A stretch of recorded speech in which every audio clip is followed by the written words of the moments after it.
Buenas noches. Ok.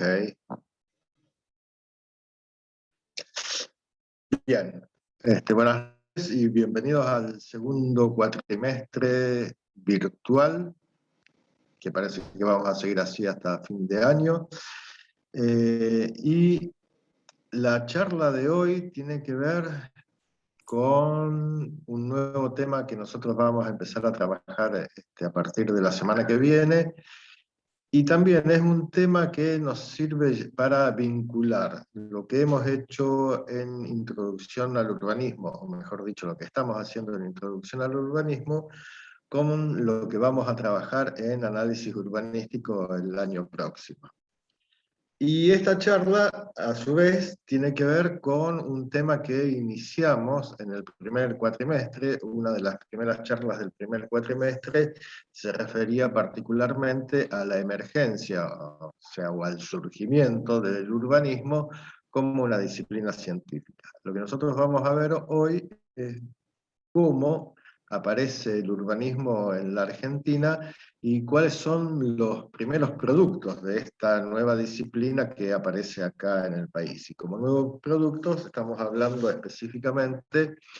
de lo que se conoció en su momento y durante un periodo de más o menos 50 o más años como el plan regulador, un instrumento que aparece con la finalidad de definir el proyecto de ciudad que se pretende para el futuro. Así que entonces vamos a empezar a ver estos temas ahora, viendo en particular cómo es que va a aparecer esta disciplina, o sea, vamos a verlo brevemente, cómo es que aparece esta disciplina en la Argentina. Y acá tenemos que decir que el urbanismo, en los primeros años donde nosotros vemos ya que se va instalando esta idea del urbanismo como una disciplina que se va a preocupar fundamentalmente por ofrecer soluciones a los problemas que presenta la ciudad, va a aparecer o va a estar muy influenciada en particular por la cultura francesa en general, podemos decir, y también, y en relación con esa influencia de la cultura francesa en general, en ese momento, con las ideas de la Escuela Francesa de Urbanismo. Nosotros tenemos que, por eso nosotros vamos a ver, digamos, cómo aparece esta disciplina en la Argentina, fundamentalmente a partir de analizar, mejor, no de analizar, sino de sintetizar el rol de las instituciones o de determinadas instituciones que van a aparecer a imagen y semejanza de instituciones similares en Francia. La escuela francesa, específicamente la escuela francesa de urbanismo, que interviene directamente a partir de la participación de ingenieros o arquitectos franceses en la elaboración de planes de embellecimiento, ordenamiento y extensión para algunas ciudades argentinas. Luego, la participación ya de los primeros urbanistas argentinos en la difusión de las ideas del urbanismo por un lado y su participación en la elaboración de los planes reguladores, los primeros planes reguladores para algunas ciudades argentinas. Y por último, nos vamos a enfocar particularmente en uno de estos primeros planes reguladores, que es el Plan Regulador Rosario de 1935, y que podemos decir que ese plan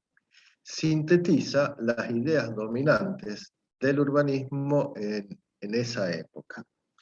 Así que cuando nosotros hablamos de instituciones,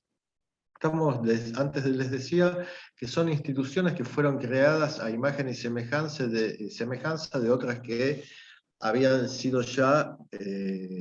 puestas en marcha en Francia. Y esto tiene que ver fundamentalmente porque no es una cuestión exclusiva de nuestro país, sino que en general de muchos países de América Latina, y podemos decir de Brasil también en particular, o tanto como en la Argentina, que es la influencia que tenía la cultura francesa en las élites gobernantes de estos países. O sea, las élites gobernantes y las élites intelectuales de estos países estaban formadas de acuerdo con la cultura francesa. Es más, ustedes habrán visto, habrán escuchado, mejor dicho, que los oligarcas y los aristócratas, si bien no había aristócratas en estos países, pero podemos decir los personajes más notables del mundo económico y del mundo intelectual fundamentalmente, hablaban francés, necesitaban hablar francés y necesitaban hablar francés para demostrar que pertenecían a la élite, a esa élite dominante o gobernante. Podemos recordar unas palabras de una famosa escritora argentina, Victoria Ocampo, que ella dice que había sido educada desde el nacimiento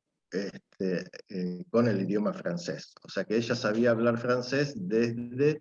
su nacimiento. Entonces esa era una manera de diferenciarse que tenían estos sectores dominantes en los distintos países del resto de la población, e incluso de aquellos que se incorporaban a esta élite de este gobernante o dominante en estos países. La diferencia estaba en que algunos habían conocido el francés y aprendido el francés prácticamente desde que nacieron,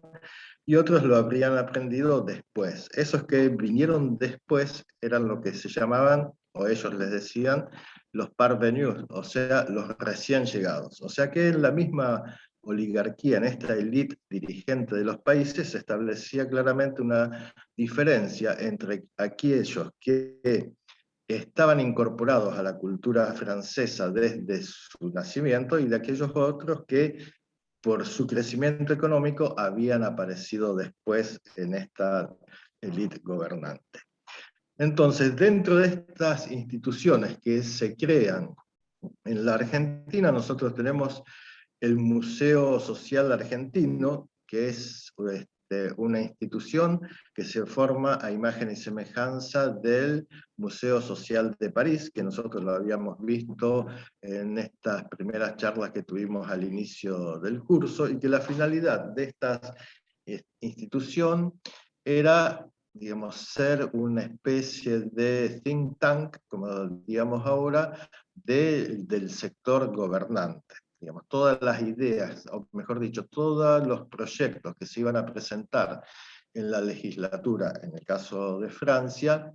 pasaban primero, o mejor dicho, se formulaban primero en el Museo Social de París. Todas estas ideas de avanzada que tenían que ver con la legislación de la vivienda para los trabajadores, con la legislación referida a la construcción en las ciudades y con la necesidad de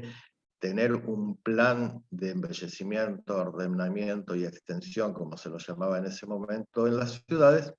Todo esto era formulado, pensado y formulado desde este museo social. O sea, el museo social era, podemos decir, una usina de ideas, y esa usina de ideas formulaba propuestas que después pasaban directamente a la legislatura para su aprobación. Un rol semejante cumplió el Museo Social Argentino, estaba formado o integraban en el Museo Social Argentino políticos de distintas procedencias, desde el socialismo hasta los sectores más vinculados con la oligarquía nativa. Pero, digamos, así como el Museo Social de París tenía una sección que se llamaba Higiene Social, Higiene Rural y Urbana, desde donde se planteaban todas estas ideas respecto de la construcción de la ciudad, y que jugó un rol muy importante en la difusión y en la institucionalización del urbanismo como una disciplina, en nuestro país también jugó un rol, pero no tan significativo. Pero, de todas maneras, fue ese Museo Social Argentino el que organizó las primeras, podemos decir, los primeros espacios de debate respecto de estas cuestiones que preocupaban en la sociedad y en la ciudad, o que preocupaban a nivel de la dirección del Estado Nacional. podemos decir que estábamos en una época en que el Estado Nacional todavía se estaba formando y había preocupaciones sobre las cuales necesitaba tener respuesta. Así es que, digamos, y desde este Museo Social Argentino se formulaban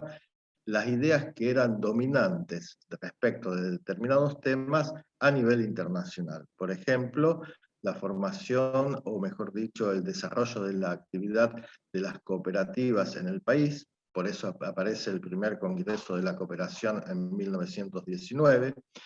El tema de la vivienda, y fundamentalmente el tema de la vivienda para los trabajadores, por eso aparece el primer Congreso Argentino de la Habitación, digamos que es casi como una traducción literal del francés, en vez de decir la vivienda, que se desarrolla en el año 1920 y donde ahí aparece también algunas ideas que tienen que ver con el ordenamiento de las ciudades, y también, finalmente, el primer Congreso Argentino de Urbanismo en 1935,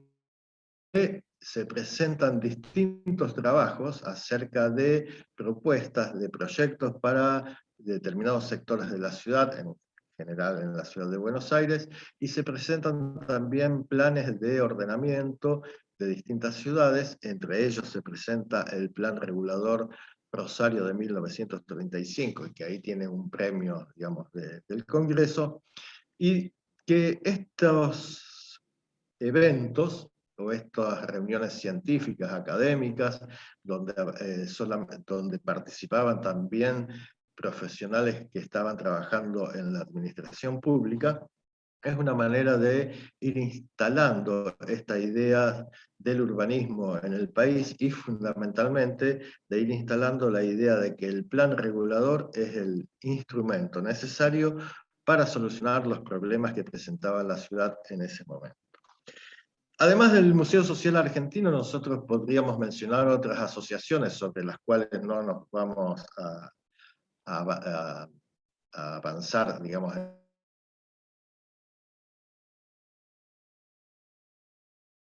copia, sí, de copia de instituciones que funcionaban en Francia fundamentalmente. Así se forma la Asociación Amigos de la Ciudad, del caso de la ciudad de Buenos Aires, inspirada en la Asociación de los Amigos de París, que se preocupaban fundamentalmente por estas cuestiones que tenían que ver con el embellecimiento de la ciudad, mejorar las condiciones del espacio público en la ciudad, las condiciones de la vivienda. Le preocupaba la presencia de conventillos en el interior de las ciudades, fundamentalmente en las áreas centrales, de la misma manera que en Rosario funcionó la Comisión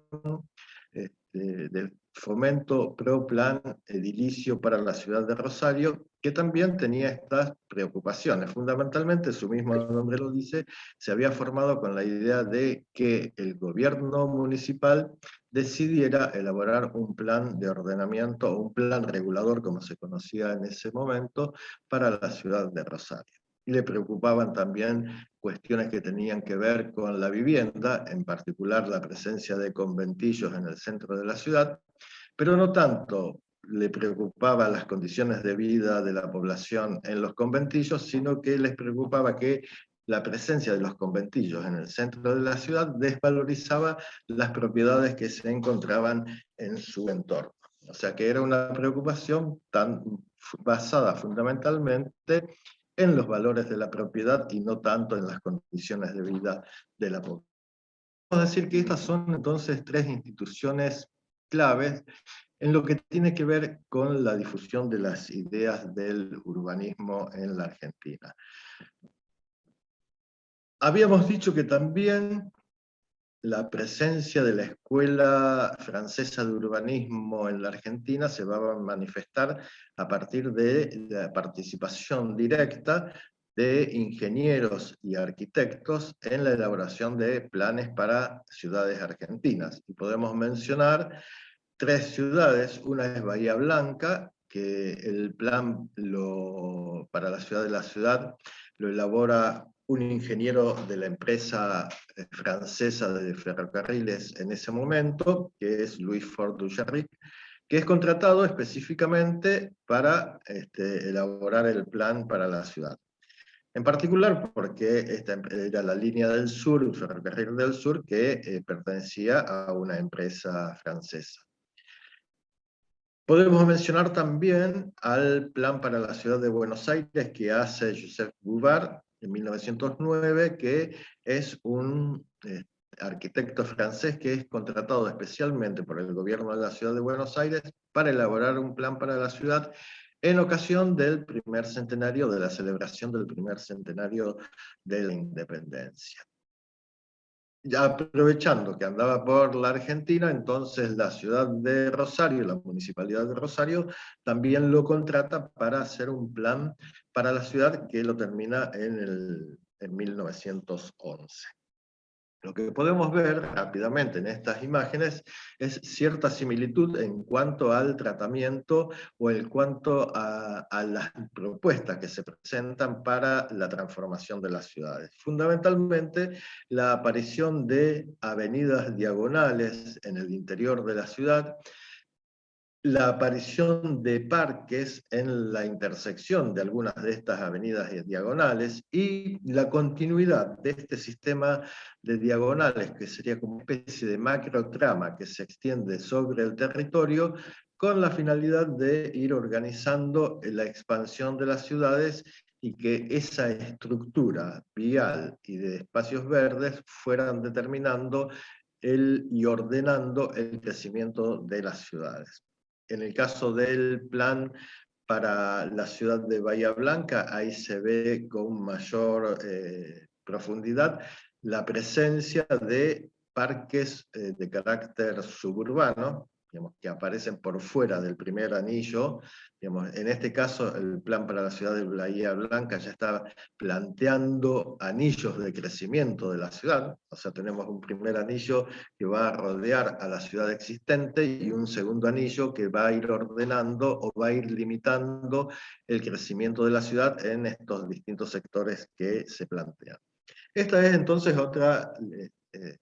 cómo la escuela del urbanismo francés hace presencia en la Argentina a partir de la elaboración de estos planes para 3 ciudades del país. También vamos a ver ya en la década de los años 20 la presencia de los urbanistas franceses con la contratación de Jean-Claude Forestier para participar en la elaboración del plan para la ciudad de Buenos Aires. Si bien a él se lo contrata específicamente para desarrollar proyectos de parques y de paseos para la ciudad de Buenos Aires, termina trabajando en forma conjunta, no sé si muy amistosa o no tanto, de manera muy amistosa, no tanto, con la formación de la Comisión de Estética Edilicia que se había formado en la ciudad de Buenos Aires para elaborar el plan de reforma interior y de extensión de la ciudad. Dentro de este plan, que elabora la Comisión de Estética y Edilicia, se incorporan todos los proyectos que hizo Forestier para espacios públicos, para plazas, parques y paseos. Acá vemos uno de los proyectos más importantes que tiene que ver con todo el tratamiento de la costa, podemos decir la costa norte de la ciudad de Buenos Aires, que se extiende desde el puerto o desde el antiguo puerto hasta el límite con el conurbano bonaerense.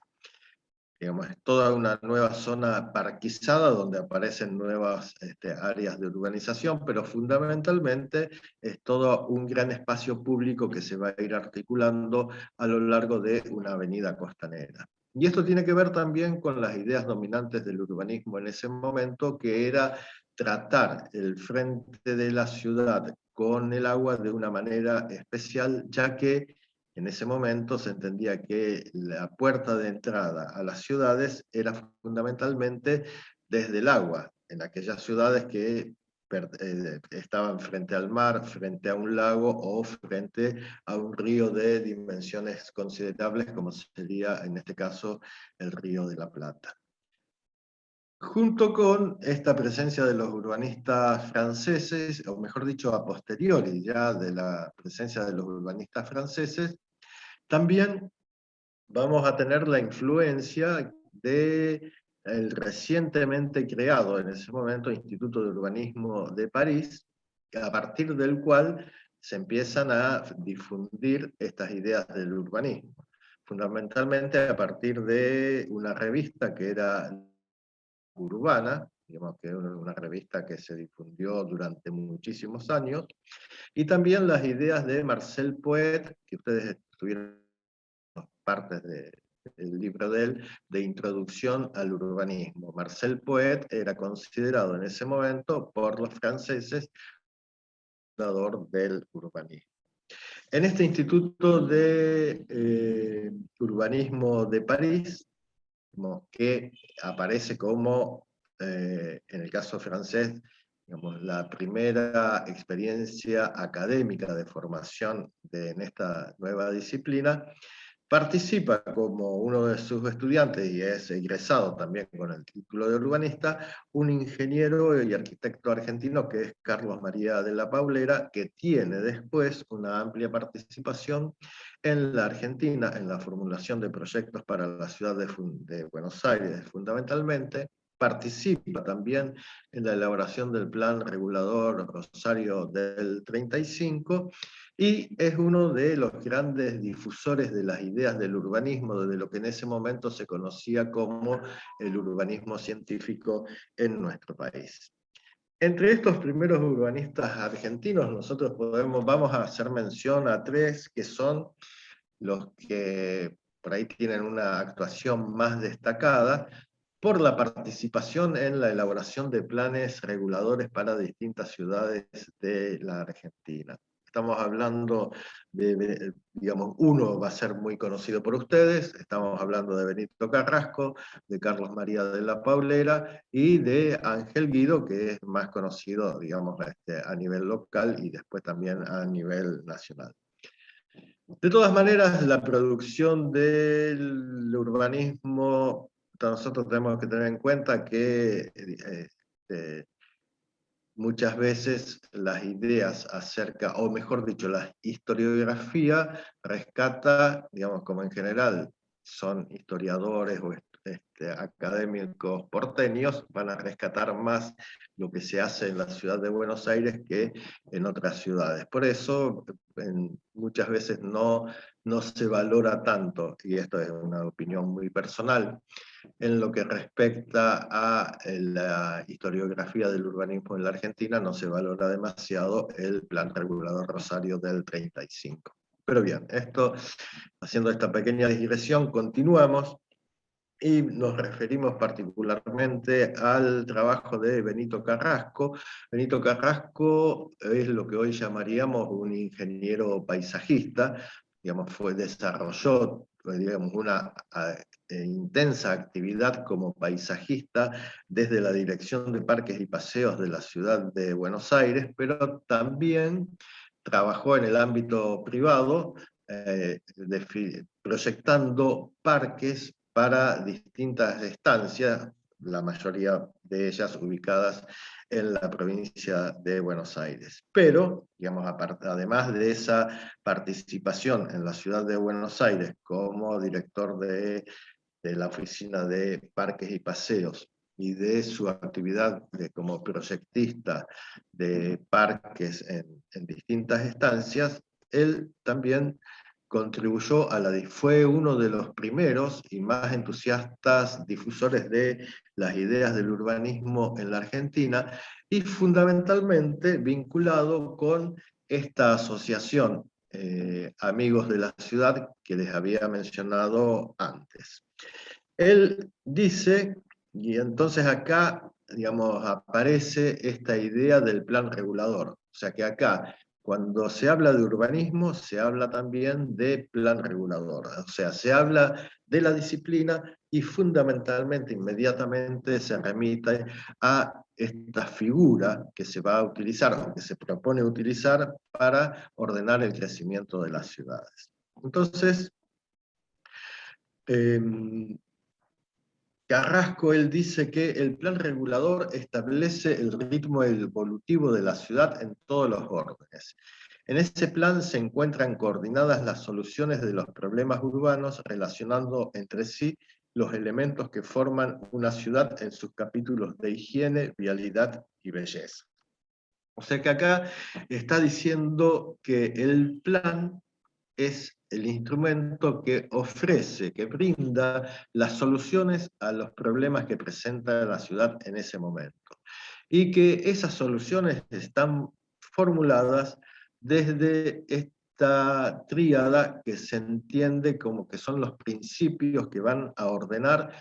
el crecimiento de las ciudades. La higiene, o sea, la higiene urbana, el saneamiento, podemos decir, la vialidad, o sea, la circulación vehicular en el interior de la ciudad, y la belleza. Está dada fundamentalmente por las construcciones y por los espacios públicos. O sea que higiene, y vialidad y belleza eran las cuestiones que preocupaban en ese momento y que además servían de orientación entonces para la formulación de las propuestas para la transformación de la ciudad.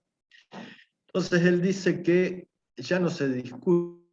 la necesidad ineludible de que cada ciudad tenga un plan orgánico, que, contemplando las exigencias de la vida colectiva en el presente y futuro, establezca las normas a seguir de acuerdo con los principios técnicos perfectamente definidos que rigen el urbanismo. O sea que acá se presenta a la disciplina como la disciplina que posee los conocimientos, o mejor dicho, ofrece los conocimientos técnicos como para formular una propuesta de solución a los problemas de las ciudades. Entonces, como síntesis, él dice que el urbanismo es la ciencia de construir ciudades en forma ordenada, monumental y hermosa. O sea que la idea de la belleza, del embellecimiento, estaba muy presente en la formulación de estos planes reguladores. Y particularmente la idea de orden, o sea que la ciudad en su proceso de crecimiento debía seguir un orden, digamos, ese orden iba a estar dado por estos principios de higiene, vialidad y belleza. Por eso, digamos, acá él presenta también este esquema, digamos, donde aparecen las preocupaciones que tiene el urbanismo en ese momento, que es el tránsito, o sea, la vialidad, la higiene y la estética, o sea, la belleza. Y que de ese triángulo, o sea, sale esta idea, o mejor dicho, se sintetiza esta idea de ordenamiento, embellecimiento y extensión. Los primeros planes que elaboraron los franceses se llamaban precisamente de esta manera, planes de ordenamiento, embellecimiento y extensión. O sea, ordenar lo que está construido, embellecer lo que está construido y programar el crecimiento o la extensión de la ciudad. Y también, digamos, en estas tareas de divulgación que hacía Carrasco de las ideas del urbanismo, acompañando las tareas de divulgación de las ideas acerca de las ideas del urbanismo que se formulaban desde esta asociación Los Amigos de la Ciudad, digamos, aparece como un folleto de divulgación para explicar de una manera muy simple y muy sintética cuál era el propósito que tenía el plan regulador, de acuerdo con estas ideas del urbanismo y de acuerdo con estas ideas de vialidad, higiene y estética. Y acá se presentan cuáles son los problemas y cuáles son las soluciones. Por un lado, el trazado, el problema era el damero, fundamentalmente porque el damero, digamos, el damero permitía la construcción de una ciudad monótona, digamos, para ellos, para los urbanistas, los arquitectos de esa época, el damero era sinónimo de monotonía en la edificación, donde no había ningún punto que se destacara dentro de la ciudad. Por eso, este tipo de trazado se propone reemplazarlo por otro, o mejor dicho, comenzar a construir o programar la extensión de la ciudad de acuerdo con otro tipo de trazados, este trazado radioconcéntrico, donde aparecen puntos significativos dentro de la ciudad, donde se van a ir ubicando algunos de los edificios más importantes de la ciudad, que tienen que ver con las sedes de gobierno, los edificios, las construcciones vinculadas con la cultura, por ejemplo, los teatros, etcétera, etcétera.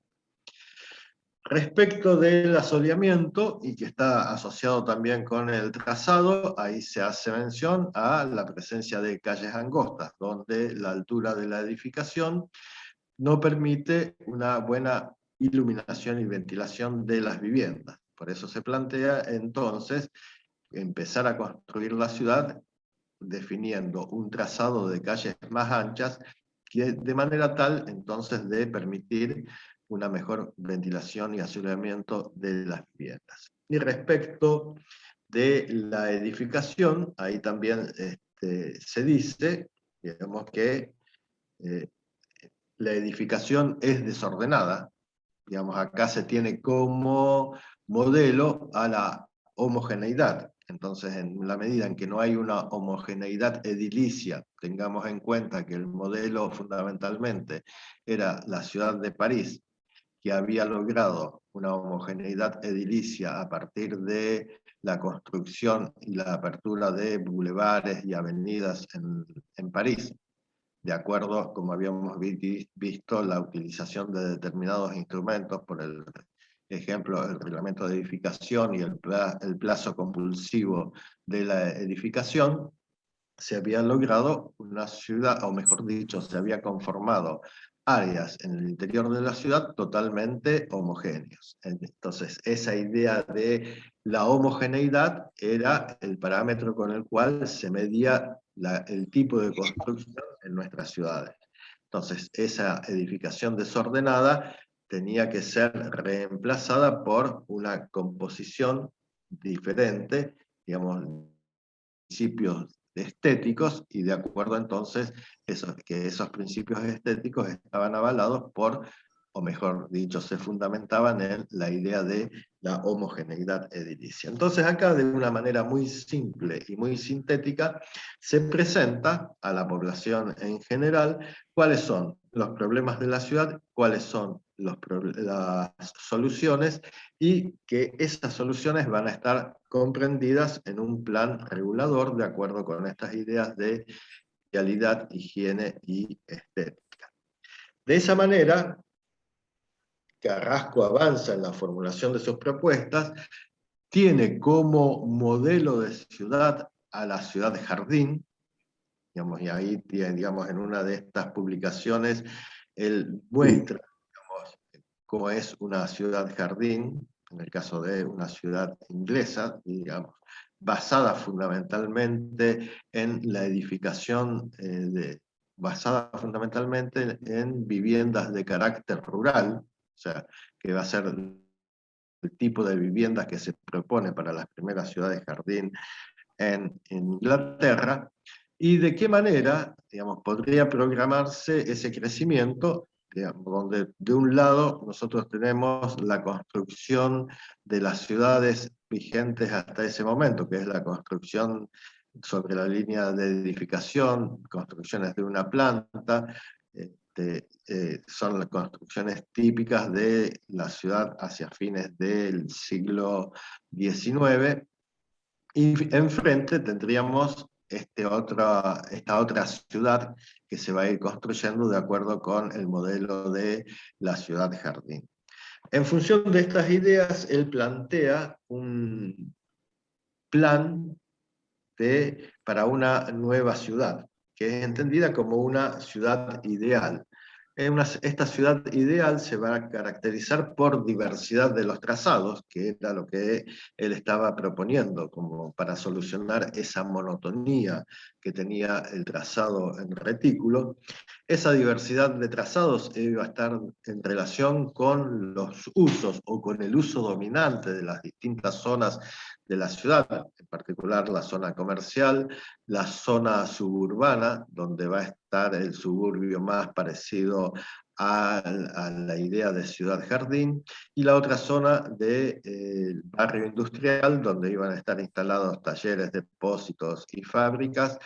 en directa vinculación con las viviendas para los trabajadores de esas industrias o de esos talleres. Aparece acá la idea del parque urbano, que el parque urbano es entendido no solamente como un área de recreación de la población, sino también como una forma de definir el límite del crecimiento de la ciudad. Aparece también la idea de zonificación, o sea, de zonificación de los usos del suelo, de adjudicarle a cada sector de la ciudad un uso en particular, y también aquí aparece esta idea de fijar límites precisos entre el área urbana y el área rural. Recordemos la propuesta de Duyarric para Bahía Blanca, y ahí vemos que aparecen esta suerte de avenidas de circunvalación con la idea de fijar límites precisos muy claros en lo que es el campo y lo que es la ciudad. O sea, lo que antes definían las murallas con un límite estricto en lo que era el área urbana y el área rural, esa idea de fijar claramente límites está presente todavía, y la muralla es reemplazada por lo que hoy se conoce como una avenida de circunvalación. Estas ideas que tiene Carrasco respecto de una nueva ciudad, en tanto una ciudad ideal, él después las va a poner en práctica en dos planes reguladores de los cuales estuvo a cargo. Uno es el de la ciudad de Concordia y otro es el de la ciudad de Córdoba, donde acá vemos todas estas ideas que él tenía respecto de la diversidad de trazados, de la presencia de parques urbanos, de la zonificación básica y de límites precisos entre el área urbana y el área rural, están presentes tanto en el plan para Concordia como en el plan para la ciudad de Córdoba. Y acá tenemos que tener en cuenta también que en general las primeras ciudades que hacen planes, digamos, de planes reguladores, van a ser capitales de provincia. Y como excepción a esa situación tenemos el caso de la ciudad de Concordia, que no era capital de provincia, pero era una ciudad que tenía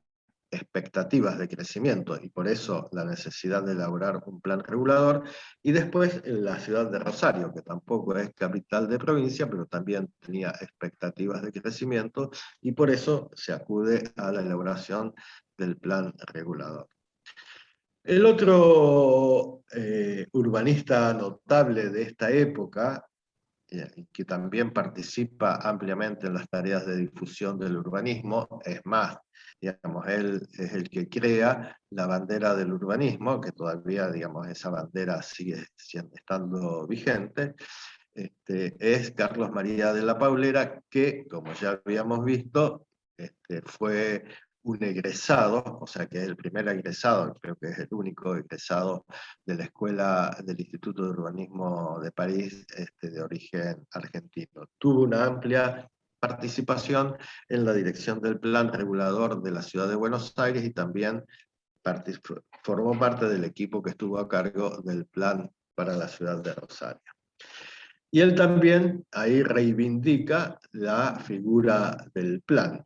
Y él plantea, digamos, acá, digamos, una nueva idea acerca del urbanismo, más vinculado con las ideas que se formulaban desde el Instituto de Urbanismo de París. Él dice que el urbanismo es una ciencia, acá ya se lo eleva a esta categoría, que apoyándose en muchas otras, se levanta en el escenario de las actividades científicas con el fin de estudiar las aglomeraciones humanas para adaptarlas a las necesidades presentes y futuras de la vida en colectividad. El urbanismo tiende a la organización nacional de los centros poblados de acuerdo a planes científica y artísticamente preconcebidos. Acá se plantea que el urbanismo es una ciencia que recibe el aporte de otras ciencias, como digamos, estas son las ideas dominantes del urbanismo en esa época. O sea que estamos hablando de los años 20, de los años 30. Y ahí dice él también que el plan de urbanización debe tener como base el más complejo estudio del organismo de la aglomeración. Y aquí aparece la necesidad de los estudios previos para la elaboración de un plan regulador. O sea que para hacer un plan regulador para una ciudad, lo que nosotros tenemos que hacer primeramente es conocer cómo está organizada esa ciudad, cómo se fue construyendo a lo largo del tiempo esa ciudad. Y aquí vemos que hay una diferencia entre los planteos de La Paulera con los de Carrasco. O sea, Carrasco directamente elabora un proyecto para la ciudad, pero no se va, ese proyecto no está basado y avalado por un estudio previo de la ciudad. Entre las ideas más importantes que va a desarrollar de La Paulera respecto del urbanismo es la de entender que la ciudad forma parte de un territorio ampliado, que podemos llamar una región, un área metropolitana, digamos. No se hablaba en ese término de área metropolitana, pero sí de región, y que plantea que pensar el plan para la ciudad es pensar el plan para una ciudad que pertenece y que está articulada en una región determinada. O sea, que también entiende que el plan tiene que tener en cuenta el territorio donde se encuentra ubicada la ciudad en la cual se está trabajando. El otro urbanista, que les decía que este es más conocido por nosotros, que es Ángel Guido, también tuvo una amplia participación en la elaboración de planes para ciudades de la Argentina. Él participó en la elaboración del plan para la ciudad de Rosario, junto con Farengo y de La Paulera. Participó también en la elaboración del plan para la ciudad, estuvo a cargo del plan para la ciudad de Tucumán, el plan para la ciudad de Salta, y también junto con Carrasco trabajaron en el plan para la ciudad de San Juan, ya en los años 40, pocos años antes del terremoto que destruyera por completo a esa ciudad. Para Guido, el urbanismo tiene una carga ideológica muy fuerte, o mejor dicho, él lo plantea con una carga ideológica muy fuerte. Él dice que el plan regulador constituye el medio más eficaz para orientar inteligente y dignamente aquel esfuerzo privado con el esfuerzo fiscal mediante la intervención del gobierno municipal. Para la elaboración del plan se contemplan dos etapas. Uno es la ideología, y otro es la realización. La ideología él lo llama reargentinización edilicia. O sea, Guido planteaba en ese momento que las ciudades argentinas estaban perdiendo su identidad, fundamentalmente a partir del avance de lo que él llamaba, o que lo que se llamaba genéricamente del cosmopolitismo, o sea, la aparición de nuevas ideas respecto de la organización de la sociedad en general,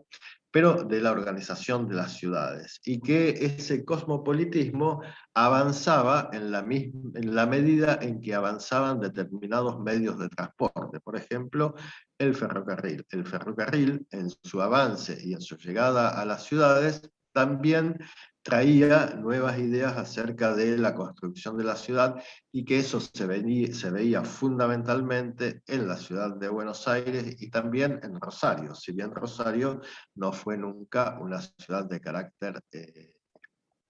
colonial. Y por lo tanto, él encontraba en las ciudades del noroeste argentino, y precisamente él trabaja después en Tucumán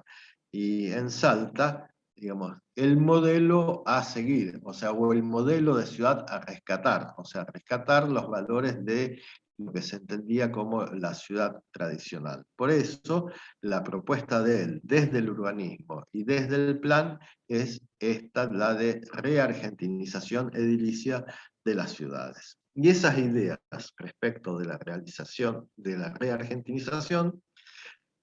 las va a desarrollar en esta otra etapa del plan, que es la de realización, que es la elaboración de una propuesta para la transformación de la ciudad. solución técnica y científica. Y aquí vemos que también él rescata esta idea del urbanismo como una disciplina científica. Y por eso él trabaja también con estas ideas de lo que planteaba de la Paulera antes, que para intervenir en una ciudad es necesario el conocimiento previo de cómo esta ciudad está, cuál sería lo que hoy llamaríamos nosotros, cuál es el estado de situación que presenta la ciudad y cómo la ciudad se fue transformando hasta llegar a lo que es en el momento de la elaboración del plan. En esta idea de reargentinización edilicia, él plantea el valor que tiene la arquitectura tradicional, fundamentalmente basándose en la arquitectura que todavía encontraba presente en las ciudades del noroeste argentino, que tiene que ver con la protección de las viviendas para el asoleamiento, la orientación de las viviendas según el asoleamiento, etcétera,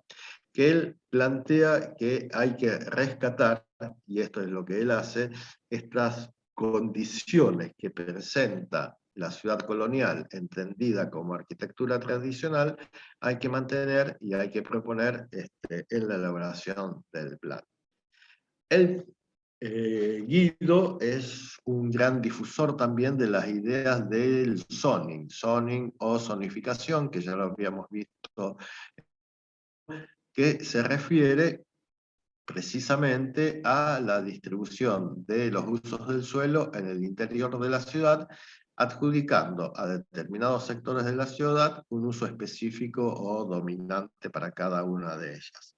Esto parte entonces de interpretar que en las ciudades nosotros nos vamos a encontrar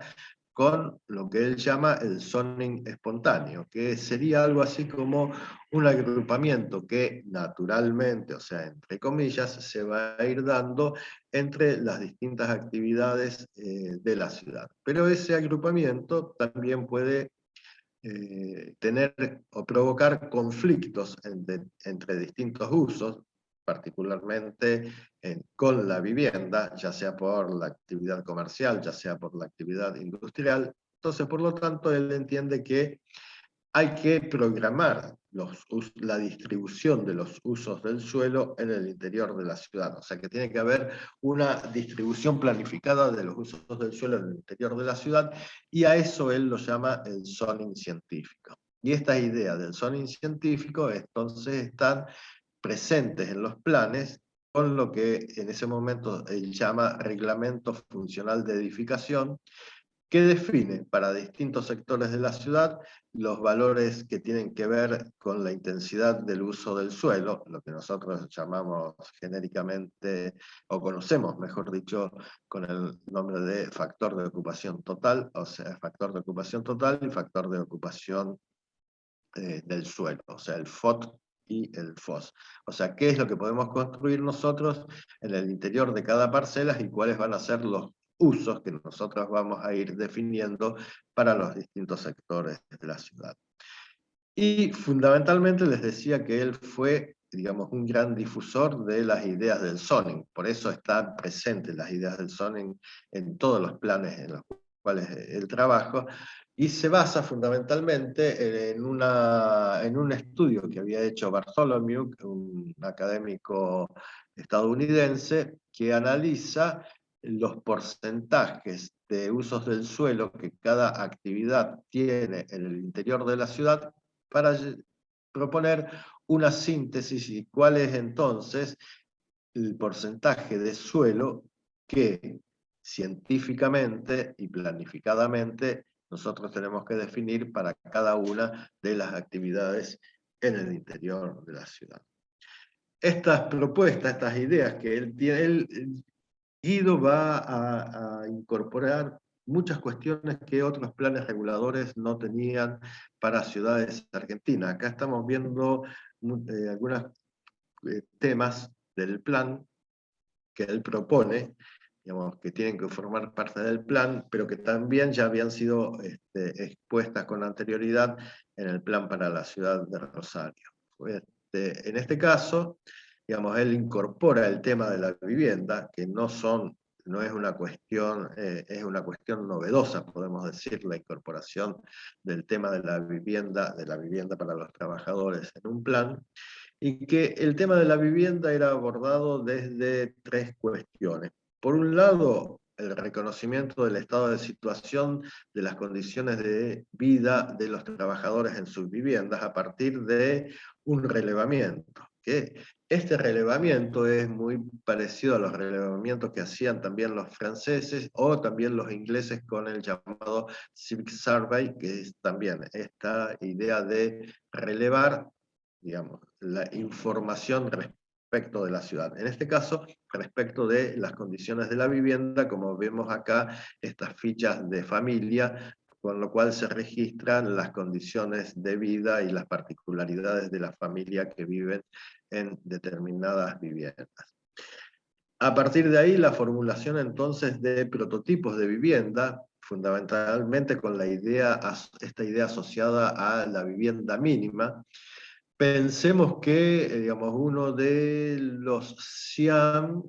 que se desarrolla en la década de los años 30, se dedica específicamente a la vivienda mínima. Entonces acá también, digamos, estas ideas de vivienda mínima para los trabajadores y según la composición del grupo familiar, se van a definir estos prototipos. Estos prototipos que además ya se establece cuál va a ser la cuota que va a tener que pagar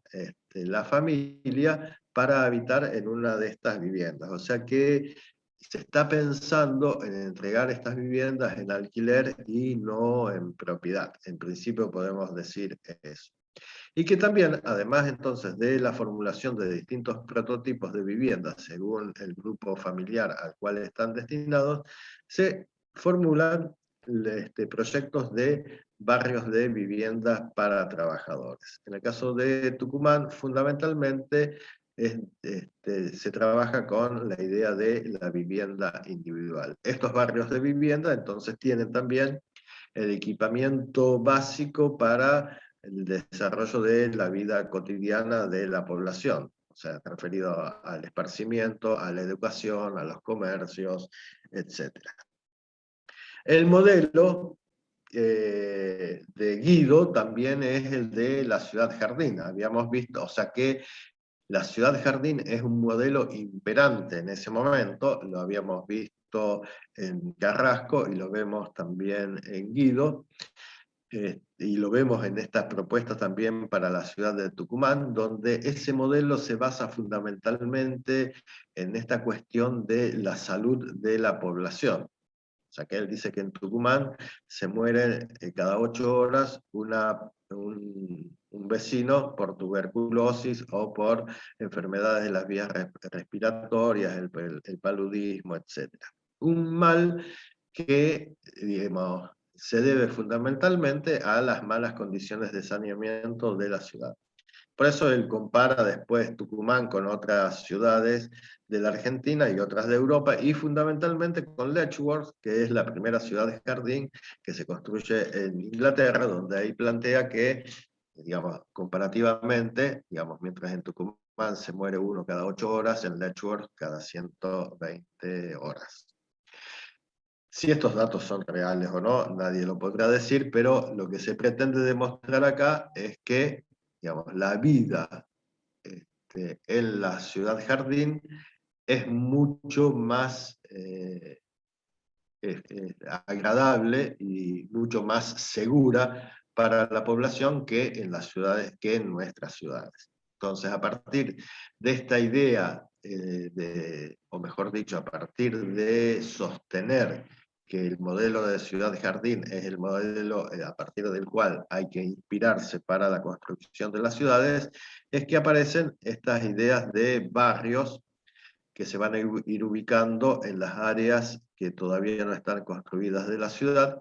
y barrios que están basados en la idea de ciudad-jardín. Y acá esto vemos también lo que habíamos dicho en su momento, en el primer cuatrimestre, cómo la idea de ciudad-jardín se fue diluyendo en el tiempo hasta, digamos, quedarse solamente en la idea de barrio-jardín y en prestar más atención a estas cuestiones ambientales que tienen que ver con la disponibilidad de verde,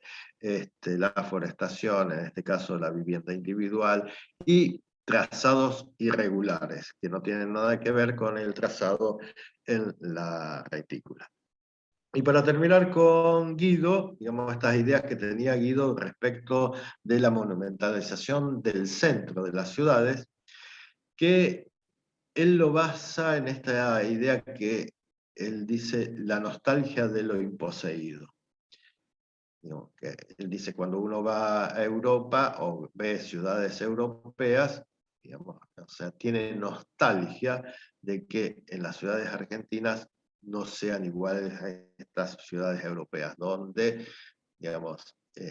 la edificación es más homogénea, donde los edificios más significativos e importantes de la ciudad están muy fácilmente identificados y tienen un rol prácticamente estructural en la organización de la ciudad, donde tenemos grandes parques y grandes espacios públicos, digamos, para esparcimiento de la población. Todo eso que no se tiene, entonces se siente nostalgia. Se siente nostalgia por algo que no se tiene, pero que existe en otros lugares, y que eso es el modelo a seguir. Y esta monumentalización del centro también uno la puede asociar con ideas acerca del monumentalismo en la Argentina, esta corriente del monumentalismo fundamentalmente en los años 30 y 40, y que formó parte, o que fue apropiada, podemos decir, mayormente por regímenes autoritarios, ya sea del socialismo en esa época, de lo que era la Unión Soviética, ya sea de los fascistas en Italia, o ya sea de los nazis en Alemania. Digamos, ellos, digamos, trataron de demostrar la construcción de una nueva sociedad a partir de la construcción de una nueva ciudad, y esa ciudad o esa nueva edificación estaba basada en estas ideas del monumentalismo. Él rescata estas ideas del monumentalismo para propuestas de transformación de las áreas centrales de las ciudades. Acá vemos su propuesta para la construcción de la avenida 9 de Julio, que él la formula para en los últimos años de la década de los años 30. Pero bien, para ir terminando, entonces, lo que vamos a ver, digamos, particularmente ahora, y como síntesis de estas primeras ideas del urbanismo en la Argentina, cómo las podemos rescatar o distinguir en el Plan Regulador Rosario de 1935. Y ahí, digamos, viendo esto, la génesis, o sea, cómo aparece el plan, acá vemos por un lado el rol que tienen determinadas asociaciones, como puede ser la Federación de Fomento Edilicio Pro Plan Regulador, que había mencionado antes al inicio de la clase. Estas asociaciones, podemos decir, de amigos de la ciudad, que se formularon siguiendo el modelo de la Asociación de los Amigos de París. En este caso, la Federación de Fomento Edilicio Pro Plan Regulador estaba formada por lo que en ese momento y durante mucho tiempo se llama las fuerzas vivas de la ciudad. O sea que son, digamos, esas fuerzas vivas son, digamos, la clase dirigente de la ciudad, que está formada por empresarios, políticos, profesionales, etc. Una revista de la construcción, de la arquitectura de ese momento, o sea, el constructor rosarino, ahí dice que el urbanismo es tema de moda y no en balde. Más aún, alegrémonos de que así sea, pues nuestras ciudades, Rosario principalmente, se han desarrollado sin regla ni método, librados a la intuición de los hombres de progreso o a la fiebre de la especulación. Y acá vemos otra vez esta idea de la necesidad de orden en la construcción de la ciudad y en la programación de su crecimiento. A partir de todo este impulso y de activismo, podemos decir, por parte de esta Federación de Fomento Edilicio Pro Plan Regulador, es que digamos, se va a terminar por decidir en el Consejo Municipal la elaboración del plan. O sea, en 1926 se forma la Federación de Fomento Edilicio. En 1927, también a instancias de esta federación, se forma en el Consejo Deliberante, ese entonces llamado Consejo Deliberante, la Comisión Especial Pro Embellecimiento Edilicio o Comisión de Embellecimiento Edilicio y Urbanismo, y en 1928 se nombra a Ángel González Taylor, que formaba parte de la Federación de Fomento Pro Plan Edilicio, se lo nombra como presidente de la comisión del Consejo Deliberante, de esta comisión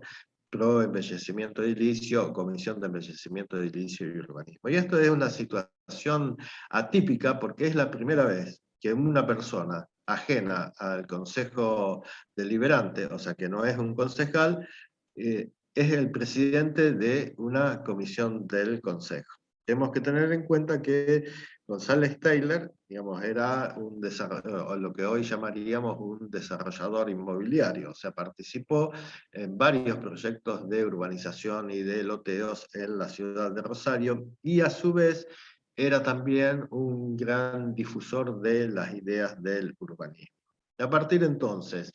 de esta, podemos decir, de esta prédica y de este activismo que tuvieron la Federación de Fomento Edilicio y también González Taylor para la elaboración de un plan para la ciudad, es que después de diversas consultas con distintos profesionales, que no viene el cuento ahora, digamos, ahondar en ello, respecto de quiénes podrían ser las personas más indicadas para elaborar un plan regulador para la ciudad, es que en el 29, digamos, el Consejo Municipal también aprueba que la municipalidad contrate a Carlos María de la Paulera, Alberto Farengo y Ángel Guido para la elaboración del plan. O sea, ¿por qué Alberto Farengo? Porque Alberto Farengo es un ingeniero de ferrocarriles que en el 28 o en el 27, él había elaborado una propuesta de reorganización de todo el sistema ferroviario en la Argentina, y en particular la reorganización del sistema ferroviario en el interior de las grandes ciudades, entre ellas Buenos Aires y la ciudad de Rosario. Tenemos que tener en cuenta que para esa época todo el sistema ferroviario estaba en manos de empresas privadas, fundamentalmente inglesas y francesas. Tengamos en cuenta que en la ciudad de Rosario, para principios del siglo XX, convergían 13 empresas distintas, y cada una de estas empresas había definido su propio trazado, las áreas de talleres y las terminales ferroviarias, y fundamentalmente sus llegadas al puerto, digamos, porque fundamentalmente el ferrocarril aparece con esta idea de vincular el puerto o los puertos, Rosario, uno de los puertos más importantes en ese momento del país, para, digamos, la exportación de la producción del área rural fundamentalmente. Entonces, bueno, Farengo por ese motivo, Carlos María de la Paulera, que había venido a dar conferencias, o posteriormente vino a dar conferencias también a Rosario respecto del plan, en ese momento ya era, digamos, un personaje notable entre, digamos, aquellos que difundían las ideas del urbanismo, y también había empezado a trabajar en la dirección del plan en la ciudad de Buenos Aires, y Ángel Guido, que es el arquitecto local, que cuando él se lo convoca desde el Consejo Municipal para ver quién podría ser la persona que se encargue de hacer el plan, él dice que no conoce a nadie. Pero bueno, en definitiva después terminó formando parte del equipo que estuvo a cargo del plan, y que aparentemente no hubo mucha armonía en el funcionamiento de este equipo. Digamos, sobre esto ha trabajado bastante Amir Ribotti en sus trabajos de investigación. Así es que entonces, si bien en el 29 se decide entonces que se hace el plan se termina recién en el 35. O sea que esto habla de que la comisión esta que estuvo a cargo del plan no funcionó demasiado bien, porque se tomaron 6 largos años como para hacer el plan, cosa que es algo también sorprendente. ¿Qué es lo que tiene de valor este plan? Porque en este plan se pone en evidencia esta idea que había formulado de la Paulera, que también adhiere de Guido, que hay que conocer la ciudad para intervenir en ella. O sea que nosotros tenemos 3 grandes partes de la elaboración del plan. O sea que una es la información, hay que colectar información acerca de lo que interesa para la elaboración del plan. La otra sería el diagnóstico, o sea, a través del procesamiento de la información,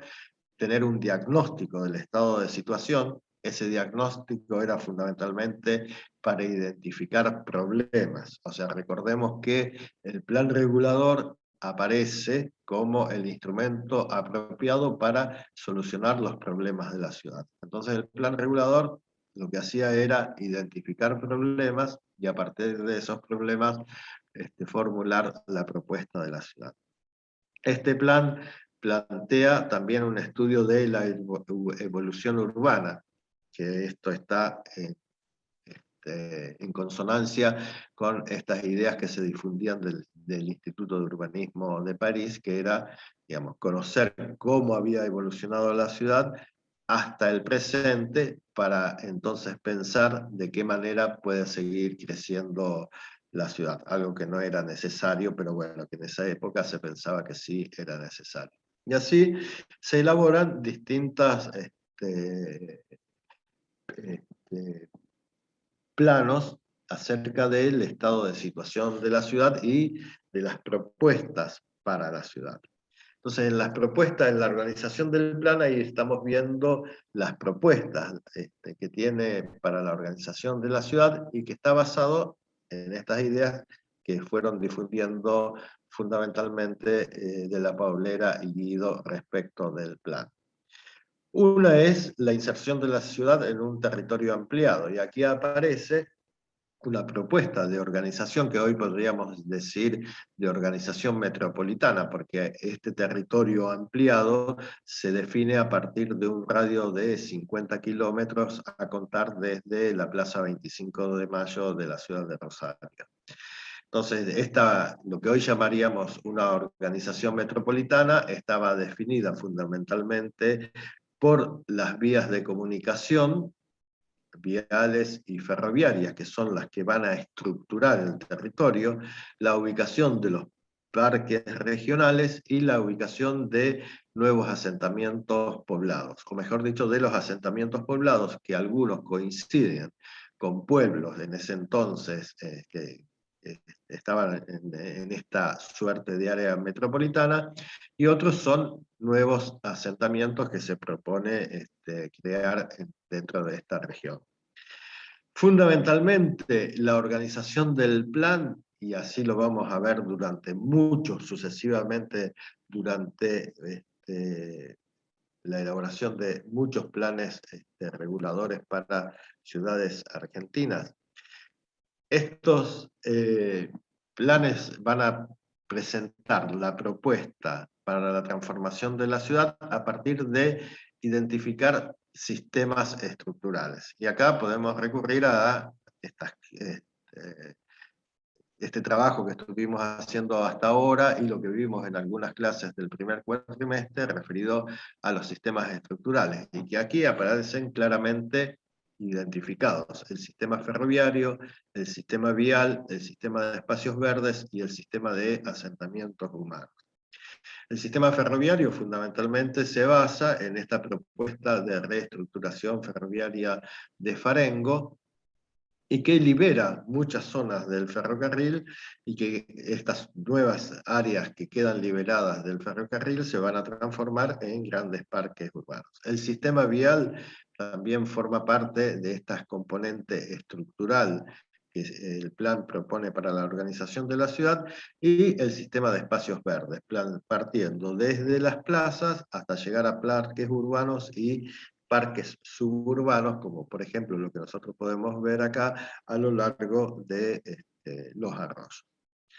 Se plantea también la programación de la extensión, y la extensión se va a ir ordenando a partir de definir los tipos de trazados. Y aquí aparecen nuevos tipos de trazados que están asociados con esta idea del barrio jardín, trazados que, digamos, se olvidan de la retícula, o que mejor dicho, tratan de no repetir la retícula, sino un trazado más orgánico y que se organice también en relación de determinadas componentes estructurales, como pueden ser los parques, las áreas verdes, los paseos, etc.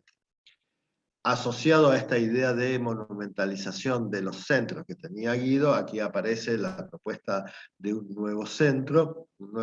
que va a estar definido fundamentalmente por la construcción de una nueva avenida este-oeste que se iba a construir entre las calles, o sea, atravesando el centro de Manzana, entre las calles Mendoza y San Juan,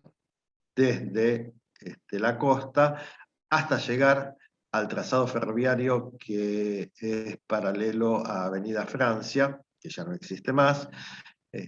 y donde se iba a ubicar la estación central, la estación única. Una de las aspiraciones que tenían los urbanistas de ese momento era tener una central única de pasajeros, una terminal única de pasajeros en la ciudad, y no que cada empresa tuviera su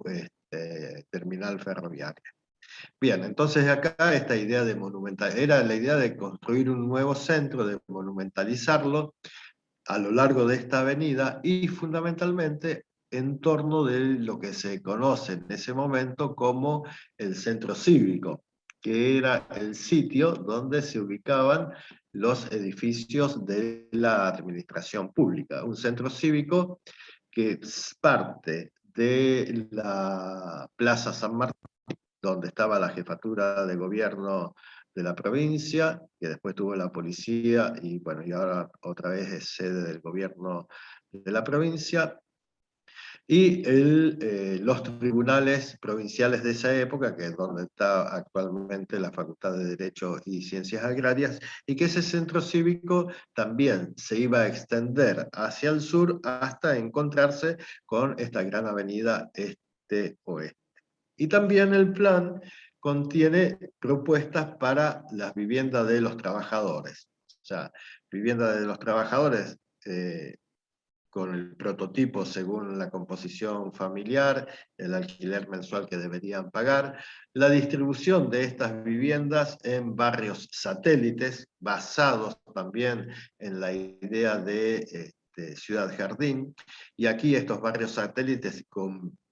contemplan tanto la vivienda colectiva como la vivienda individual,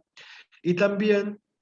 la construcción de viviendas en lo que se llamó en ese momento una pequeña ciudad industrial tipo, que se iba a ubicar en el norte de la ciudad de Rosario, o sea, estaría ubicada en Granadero Baigorria, donde esta ciudad industrial tipo, por la forma de organización en franjas, digamos, podría llegar a extenderse hacia el norte sin ningún problema. O sea, una franja está destinada a parques y espacios públicos sobre la costa, otra destinada a la ubicación de viviendas de distintos tipos, otra destinada a la ubicación de la actividad industrial, y el trazado ferroviario terminaba por definir el límite de esta ciudad industrial. Digamos que llamativa esto podría transformarse después en una ciudad lineal si uno extendiera cada una de estas franjas. Lo que sí es llamativo acá, que el borde no es llamativo, sino que está de acuerdo con las ideas dominantes en ese momento de tratamiento del borde del río como un gran espacio público, y no entendido como parte de la actividad económico-productiva del país a partir de la ubicación del puerto. Por eso, digamos, el área o el sector industrial se va a ubicar, digamos, sobre el borde del área rural, y el medio de transporte va a ser el ferrocarril. Mientras que entonces el borde del río está destinado solamente a parques y esparcimiento de la población. En esta breve síntesis, y ya terminamos, así no se aburren más, ¿qué es lo que estamos viendo que se pensaba respecto del proyecto de la ciudad en ese momento? Y que ese proyecto de ciudad estaba contenido en el plan regulador. Por un lado, estas ideas de embellecimiento a partir de la renovación o la monumentalización del área central, el tratamiento del borde de la ciudad con el agua, o sea que lo vimos en el plan para Buenos Aires, lo vemos, está en el plan regulador Rosario, en esta idea de ciudad industrial tipo también, toda la parquización del borde con el agua, la construcción de los centros cívicos, la diversidad de los trazados, también esta idea de orden interno, un orden interno que iba a estar dado por el sistema vial fundamentalmente y la reestructuración ferroviaria, que iban a ser los elementos estructurales del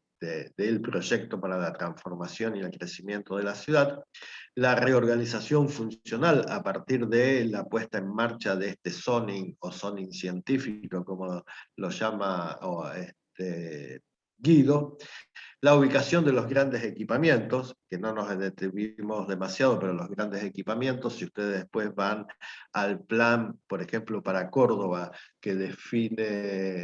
propone Carrasco, los grandes equipamientos se van a ir ubicando en torno de esta gran avenida de circunvalación, o sea, pensando que también ahí se necesita mayor disponibilidad de superficie, estos grandes equipamientos que tienen que ver con actividades productivas en general, se van a ubicar entonces en torno de esta avenida de circunvalación. El sistema de espacios verdes también como un elemento estructurador de la ciudad. Y por último, el modelo de ciudad que se está alentando a partir de la programación de la expansión, o sea, el barrio Jardín, la vivienda para los trabajadores, la avenida de circunvalación como límite de la extensión del área urbanizada y que fija el borde con el área rural, y entender a la ciudad como parte de un sistema territorial más amplio que hoy llamaríamos nosotros el área metropolitana. Así que bueno, de esta manera nosotros inauguramos esta nueva etapa en el curso de Introducción al Urbanismo, y brevemente les comento cuál va a ser el trabajo que nosotros vamos a realizar a partir del próximo martes. Esta guía nosotros se la vamos a dar en esta semana y vamos a trabajar la semana próxima ya en el primer momento, digamos, a partir de una consigna que les vamos a dar al inicio de la clase, como, digamos, va a ser como una especie de trabajo de taller. Digamos, largamos la consigna y después al final de la clase volvemos a reunirnos, como hicimos el martes pasado, para ver los avances del trabajo. Este trabajo está planteado en 3 momentos y que tiene que ver, digamos, con estas cuestiones que nosotros estuvimos trabajando hasta ahora, elementos estructurales y tejido. Aquí nos vamos a preocupar fundamentalmente por elementos estructurales, cómo los planes contemplan proyectos para estos elementos estructurales, y analizando, en este caso nosotros vamos a trabajar concretamente con el Plan Urbano Rosario 2007-2017, donde plantea las grandes operaciones estructurales, o sea, estos proyectos que contemplan, digamos, a uno o más de los elementos estructurales que forman parte de la ciudad de Rosario.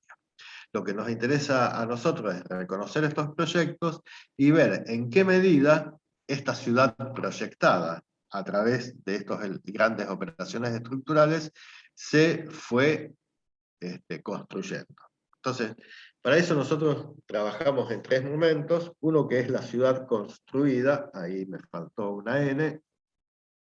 y que tiene que ver con reconocer estas cuestiones que se refieren a la topografía del lugar, a la estructura de los espacios colectivos y a los hechos significativos o grandes enclaves que forman parte del territorio urbano.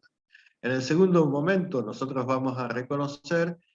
estas grandes operaciones estructurales que plantea el Plan 2007-2017 y en qué medida o con qué elementos estructurales de la ciudad que nosotros estuvimos reconociendo en el momento 1 se encuentran relacionadas y en qué consiste cada una de estas operaciones estructurales. Y por último, lo que vamos a ver es en qué medida se han ido construyendo, o mejor dicho, en qué medida se han ido desarrollando estas grandes operaciones estructurales en el interior de la ciudad, como para ver, digamos, por qué algunas avanzaron mucho más rápidamente que otras, o sea, cuáles son los factores que intervienen en que algunos proyectos se desarrollen de una manera mucho más acelerada que otras. Pero bueno, estas son las cuestiones que nosotros vamos a ir viendo a lo largo de este otro cuatrimestre, con otras clases también que tienen que ver con otros planes que se fueron elaborando para la ciudad de Rosario y cómo desde los planes se ha ido trabajando también esta cuestión que tiene que ver con elementos estructurales y tejido, pero fundamentalmente con elementos estructurales y cómo se da el ordenamiento del territorio a partir de proyectos que se formulan sobre estos elementos. Así que bien, entonces, yo por ahora termino, voy a hacer lo de siempre, que pregunto si alguien tiene alguna pregunta, y seguro que a ver cuántos quedaron. Ah, no, 161, o sea, no, por lo menos están todos o más. Si hay alguna pregunta, quedo, digamos, a disposición de ustedes como para aclarar alguna cuestión que no les haya quedado demasiado claro o alguna pregunta que a ustedes les parezca necesario, ya sea en relación al contenido de las clases o del trabajo práctico. De todas maneras, del trabajo práctico lo vamos a ver en particular el martes próximo. O sea que tienen como una semana de descanso, digamos. Van a recibir la guía, pero nos vamos a poner a trabajar específicamente el martes próximo. Así que bien, ¿hay alguna pregunta que ustedes quieran formularme